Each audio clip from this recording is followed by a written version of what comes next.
안녕하세요. 변호사와 손해사정사가 함께하는 보험 전문 로펌 한국보험손해사정연구소입니다. 오늘은 질병사망보험금 지급 거절되지 않으려면이라는 제목으로 말씀을 드려보겠습니다. 일반적인 보험 소비자라면 질병사망보험 특약과 상해, 재해사망 특약을 모두 가입해 놓으면 사망 시 둘 중 하나는 무조건 받을 수 있을 것으로 생각하기 쉬우실 텐데요. 그러나 사고 입증이 필수인 상해사망보험금은 물론 질병사망보험금도 받지 못하는 황당한 사례가 빈번히 발생하고 있어 유가족들의 큰 피해가 예상됩니다. 최근 들어 특히 보험사의 이러한 움직임이 뚜렷해져 상해사망보험금을 못 받으면 질병사망보험금이라도 받겠지 하는 식의 섣부른 기대는 이제 당연하지 않은 상황이 되었는데요. 질병사망보험금도 받지 못하게 되는 피해 사례는 크게 세 가지로 나뉘게 됩니다. 첫 번째는 사망의 원인이 불명확한 경우인데요. 여러 예가 있겠지만 가장 흔하게 발생하는 사례는 넘어져 사망하거나 혹은 사망한 채로 발견되는 사례입니다. 넘어진 원인이 뇌출혈이나 급성심근경색과 같은 중대 질병일 수도 있겠지만 순수하게 실족해 넘어지며 머리를 강하게 부딪혀 사망했을 수도 있는데요. 수사기관에서는 타살의 혐의가 없으므로 대부분 부검은 시행하지 않습니다. 결국 검안에 의해 사인불명 내지는 심장사 추정 등의 예상 정도만 될 뿐인 사건들이 매우 많은데요. 이러면 상해 사망으로 봐야 하는가 아니면 질병 사망으로 봐야 하는가 헷갈릴 수 있습니다. 어느 한쪽으로 추정은 할 수 있지만 누구도 확정적인 답을 줄 수는 없는 사건들이라고 봐야 하는데요. 이런 경우는 소위 사인 미상에 가까운 사건이라고 할 수 있습니다. 이러한 경우는 보험금을 청구하는 유가족들에게 다소 불리할 수밖에 없는 것이 현실인데요. 보험금은 기본적으로 보험금을 청구하는 측에게 사고에 대한 증명 책임이 부여되기 때문입니다. 즉, 보험금을 달라고 하는 쪽에서 어떤 사유로 사망했는지까지 밝혀야 한다는 것입니다. 불과 몇 년 전만 해도 상해인지 질병인지 불명확한 사망에 대해 가입 금액이 적은 사망보험금이라도 실무적으로 지급하는 관례가 있었는데 이제는 사망 원인이 불명확하다면 둘 다 지급을 거절하는 사례가 많이 발생하고 있습니다. 두 번째는 사망의 원인이 노안이나 자연사인 경우입니다. 특별한 질환 없이 사망한 고령의 사망자의 사망진단서 사인란에 노안이나 자연사라고 기재되어 있는 경우가 있습니다. 노안과 자연사는 질병이라 할 수 있을까요? 소비자 측인 당사 소속 변호사와 손해사정사들은 당연히 질병이라는 소견을 갖고 있습니다만 보험회사의 최근 움직임을 보면 보험사의 주장은 다른 것으로 보입니다. 세 번째는 확정 진단되지 못한 질병으로 사망한 경우입니다. 질병사망특약약관에 진단 확정된 질병으로 사망했을 경우에만 질병사망보험금을 지급하겠다는 문구가 있는 약관이 있는데요.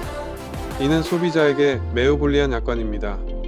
암과 같은 특정 질환으로 진단되고 시간적 여유를 갖고 치료하다 사망한 사례의 경우는 문제될 게 없습니다. 하지만 원인 불명의 병으로 단기간에 사망했거나 특정 질병으로 추정되나 확정 진단을 받기 전에 사망한 사례의 경우는 진단 확정된 질병으로 사망했을 경우에 부합되지 못하게 되는데요. 급성심근경색 증상을 보이며 쓰러져 사망했다고 해도 이에 대한 확진을 받기 전에 사망한다면 질병사망보험금을 받지 못한다는 것입니다.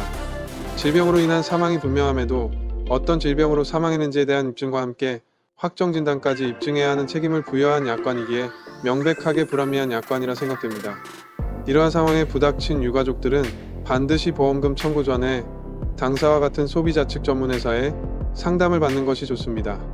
이미 보험회사에서 거절하기로 한 다음에는 확률이 많이 떨어질 수 있기에 각별한 주의가 필요한 부분인데요. 이러한 사건을 다루는 전문회사는 당사를 비롯해 여러 형태가 있습니다. 우선 법률사무소는 변호사가 소속돼 있어 유가족을 대리해 보험회사와의 분쟁을 대리할 수 있습니다. 그러나 대부분의 법률사무소는 소송을 위주로 진행하기 때문에 소송 전에 보험회사와의 디테일한 협상과 분쟁 과정을 생략하는 경우가 많은데요. 따라서 소송 전에 처리할 수도 있는 사례를 소송까지 끌고 가는 경우도 빈번히 발생하게 됩니다. 또한 손해사정법인은 보험사건에 대한 전문성이 있으나 변호사법상 의뢰인을 대리할 수 없기 때문에 업무에 상당한 제약이 있습니다. 보험금 대리 청구, 분쟁 개입, 협상, 이의 신청, 민원, 소송 등의 핵심 업무가 이들에게는 모두 불법입니다.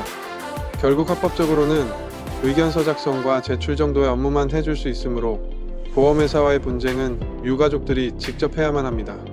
따라서 분쟁 업무가 핵심인 자살보험금 사건에는 적합하지 않다는 의견이 많은데요.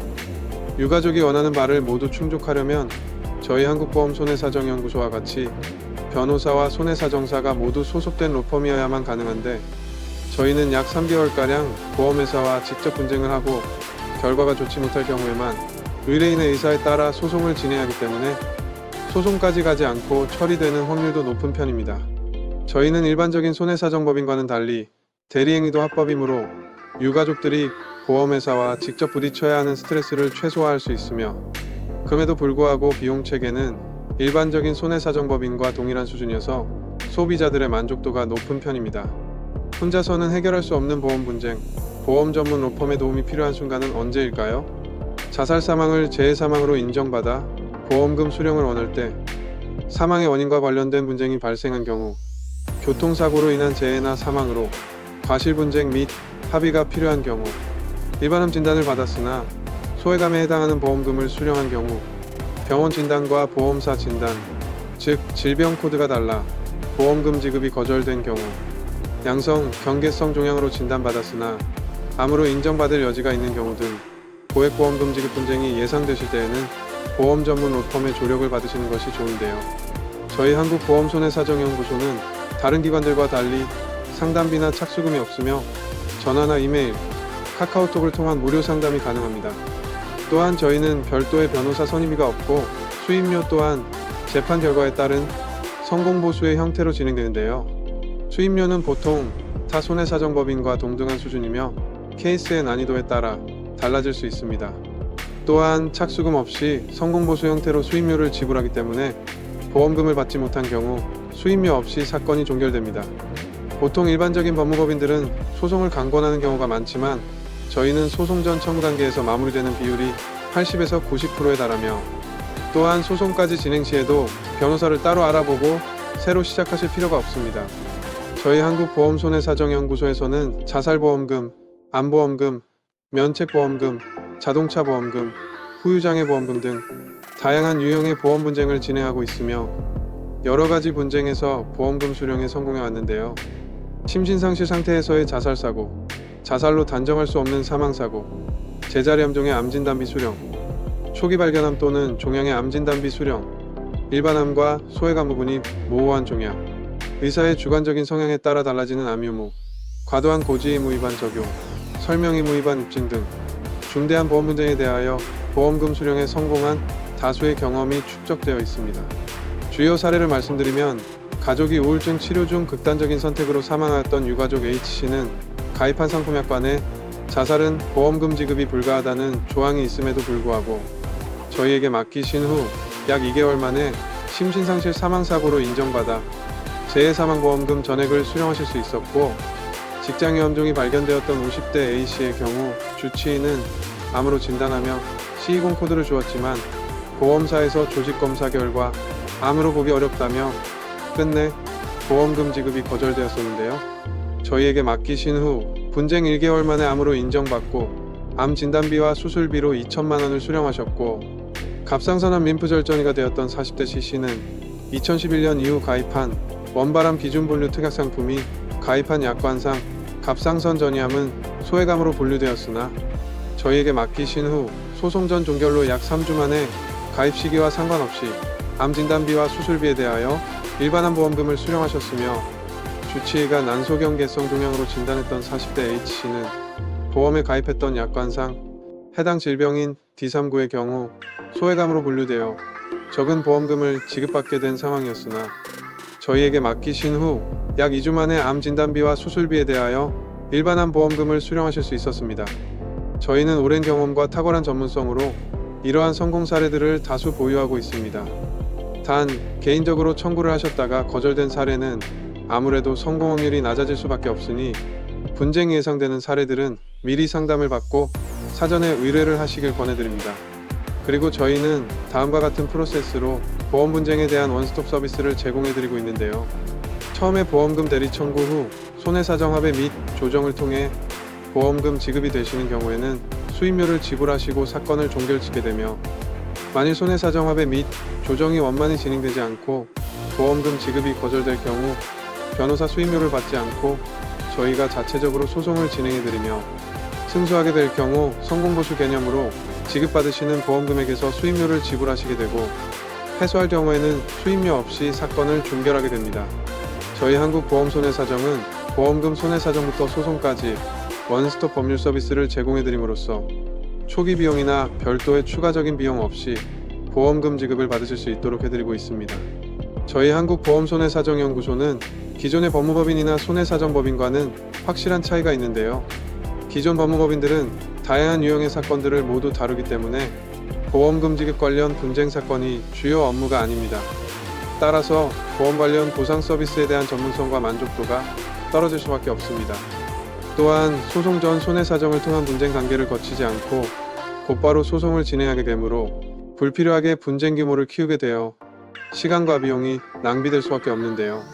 그리고 일반적인 손해사정법인들의 경우 보험업 감독 규정 및 변호사법에 의해 손해사정사의 보험금 대리 청구, 의뢰인 대리 행위, 대리 협상 및 합의 중재 행위가 불법이며 이런 것들을 반드시 변호사가 진행해야만 합법이기 때문에 손해사정법인들은 보통 분쟁 업무 처리에 소극적일 수밖에 없습니다.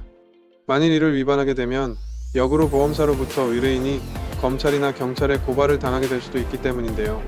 저희 한국보험손해사정연구소는 변호사의 법률적 권한과 손해사정사의 보험실무식을 더하여 여러분의 보험금 지급 관련 분쟁에 한계가 없는 원스톱 서비스를 제공해드리고 있습니다.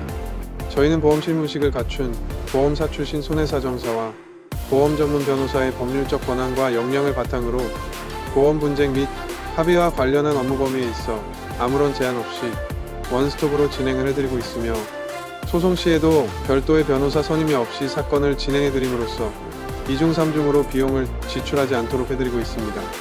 보험금 관련 문제가 있으실 경우 저희에게 무료 상담을 받고 진행하시면 변호사 선임료 걱정하실 것 없이 저희가 다 알아서 처리해드리고 있는데요. 혹시 보험사를 상대로 보험금 관련 분쟁을 하기가 너무나도 막막하고 어떻게 해야 할지 몰라 답답하시거나 보험금이 생각보다 너무 적게 나와서 당황스럽고 실망스러우시다면 포기하지 마시고 저희 한국보험손해사정연구소의 무료 상담을 받아보시기 바랍니다. 여러분과 비슷한 경험을 하신 많은 분들이 이미 저희를 통해 적절한 보상을 받게 되신 경우가 수없이 많습니다. 여러분 생각보다 그런 사례들이 상당히 많이 있으니 안 될 것 같다고 지레 포기하지 마시고 일단 한번 무료 상담부터 받아보시길 권해드립니다.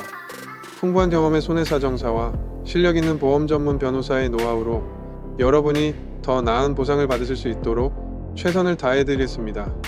보험사와는 저희가 대신 싸워드릴 테니 여러분은 이제 마음 편히 치료에만 집중하시면 됩니다. 지금 아래 전화번호로 연락 주시거나 카카오톡 상담 링크를 통해 문의 주세요. 친절하게 안내해 드리겠습니다. 감사합니다.